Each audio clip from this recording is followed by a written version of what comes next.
बिस्मिल्लाहिर्रहमानिर्रहीम। अस्सलाम वालेकुम। जिन भी इंसान की तरह ही अल्लाह की एक किस्म की मखलूक है जो आग से पैदा की गई है। बनी आदम यानी नोए इंसानी की तरह जी अकल और अरवाह अजसाम यानी रूह जिस्म वाली है। इनमें तवालुद व तनासुल भी होता है, यानी इंसानों की तरह इन्हीं की नस्ल भी बढ़ती और फलती फूलती है। खाते पीते जीते मरते हैं, मगर इनकी उम्रें बहुत तवील होती हैं। इनकी उम्रें हज़ारों साल होती हैं।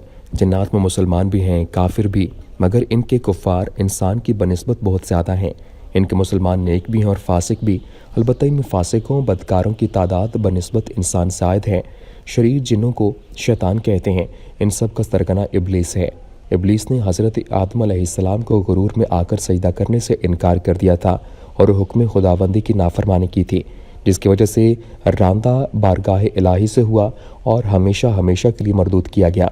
क़यामत तक के लिए इसे मोहलत दी गई, और इसे इस कदर मोहलत देना इसके इकराम के लिए नहीं बल्कि इसके बिला शिकावत और अजाब की ज़्यादती के लिए है। इबलीस की तरह इसकी ज़ुर्रियत भी मरदूद है। ये सब शयातीन है और इंसान को बहकाना इनका काम है।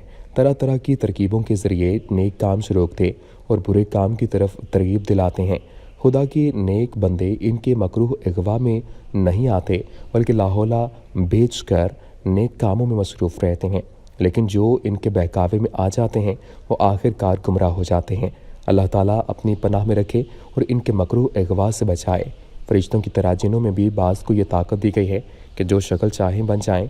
हदीसों से साबित है कि उनमें किसी किसी के पर भी होते हैं और वो हवा में उड़ते फिरते हैं, और बाज़ इंसानों की तरह रहते सहते हैं, लेकिन अक्सर उनकी रिहाइशगाह बियाबान या वीरान मकान और जंगल पहाड़ हैं।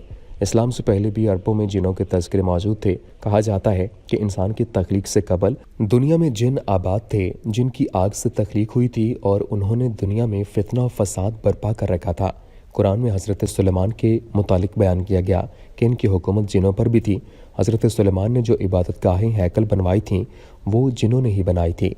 जिस ज़मीन पर हम ज़िंदगी गुजार रहे हैं इसी पर वो भी रहते हैं, और इनकी रिहाइश अक्सर ख़राब जगहों और गंदगी वाली जगह होती है।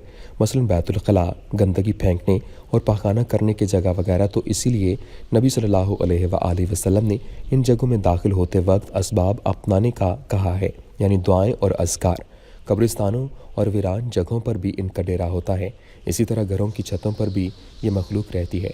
जन्नात को अल्लाह ने रहने की जगह तो पहाड़ और बियाबान वगैरह दिए हैं, लेकिन ये आजकल शहरों, देहातों, गर्ज इंसानी आबादी में और दरख्तों पर, ख़ास तौर पर बेरी के दरख्त पर भी रहते हैं। इसलिए बेहतर यह है कि शाम के बाद दरख्तों के नीचे ना बैठें, और जब कोई दरख्त काटना हो तो पहले 2 या 3 दफ़ा ऊंची आवाज़ में कह दें कि मैं ये दरख्त काटने लगा हूँ। इस पर अल्लाह की कोई मखलूक रहती है तो वो अपना ठिकाना तब्दील कर ले, और दरख्तों के नीचे रफ़ा हाजत करने से परहेज़ करना चाहिए, वरना जन्नात चंट जाते हैं। बैतुल खला में ख़ास तौर पर होते हैं, इसीलिए बैतुल खला जाने की ख़ास दुआ पढ़नी चाहिए। ऐ अल्लाह, मैं तेरी पनाह में आता हूँ मुज़क्कर शैतानों और मोनस शैतानों से। हड्डी और लयत जन्नात की खुराक हैं।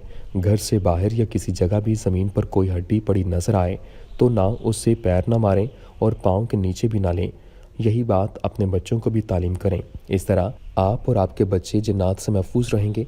एक और हदीस में है कि सोने से पहले सूरह फातिहा और इखलास पढ़कर बिस्तर झाड़ लिया करो, क्या पता कौन सी मखलूक बैठी हो। जब भी कोई कीमती चीज़ महफूज करके रखें या घर के दरवाजे बंद करें तो इस पर एक दफ़ा आयतुल कुर्सी पढ़ लें तो जन्नात से भी महफूज रहेगी।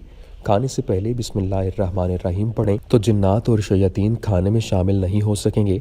जादू और जन्नात लाजिम व मलसूम होते हैं।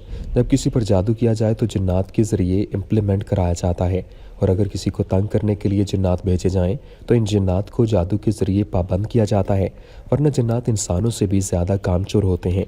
कभी ऐसा भी होता है कि किसी काम के साथ जन्नात बहुत अरसे से होते हैं और जन्नात को उनसे उनसियत हो जाती है। फिर उस शख्स के साथ कोई दूसरा लड़ाई करे या गुस्सा करे या बदतमीज़ी करे तो यही जन्नात इस शख्स को नुकसान पहुंचाते हैं। जन्नात इंसानों के जिस्म में भी दाखिल हो सकते हैं और इंसान को तकालीफ पहुंचाते हैं। इसकी ज़ुबान से खुद बात करते हैं। जन्नात अच्छे, नेक और परहेज़गार भी होते हैं। बगैर किसी गर्ज के इंसानों की मदद भी करते हैं, दीन की तबलीग भी करते हैं। मेहनत और रियाजत से मुराकबा के ज़रिए जन्नात को देखा जा सकता है, इनसे गुफ्तगू की जा सकती है, इनसे मालूमात और नेक काम लिए जा सकते हैं। जन्नात की दुनिया में एक जगह है जो कि कोहकाफ के नाम से मशहूर है। یہ جنات کی دنیا ہے، یہاں بے شمار تعداد جنات کی رہتی ہے۔ ان کا باقاعدہ ایک بادشاہ ہے جسے شاہ جنات کہا جاتا ہے۔ ان کا بادشاہوں کی طرح دربار سجتا ہے اور نظام جنات سے متعلق معاملات طے ہوتے ہیں۔ بالکل اسی طرح پریوں کا پرستان ہے جہاں ان کی دنیا آباد ہے۔ ان کی لیڈر ملکہ پرستان کہلاتی ہے۔ جنات سے بچنے کا بہترین طریقہ صبح و شام اور روزمرہ کی مسنون دعائیں ہیں۔ دوستو، ہمارے چینل کی نشریات اللہ پاک کے احکامات کو ماننے اور حضور صلی اللہ علیہ وآلہ وسلم کے طریقے کے مطابق زندگی گزارنے، انبیاء کرام کے واقعات، اولیاء کرام، نیک لوگوں کے قصے اور روزمرہ زندگی سے متعلق ہوتے ہیں۔ ہمارا تعلق کسی بھی فرقے یا گروہ سے نہیں، اور ہمارا مقصد اللہ تعالیٰ کا پیغام تمام انسانیت تک پہنچانا ہے، جس کے لیے ہم انبیاء کرام کے واقعات، صحابہ کرام کے واقعات اور اولیاء کرام کے واقعات کو تصدیق شدہ کتابوں سے یا علماء کرام سے لے کر آپ تک پہنچاتے ہیں۔ اس میں کسی قسم کی کمی بیشی کو اللہ پاک معاف فرمائے۔ اللہ تعالیٰ ہمیں تمام شیاطین اور جنات سے اپنی پناہ میں رکھے۔ آمین ثم آمین۔ السلام علیکم ورحمۃ اللہ وبرکاتہ۔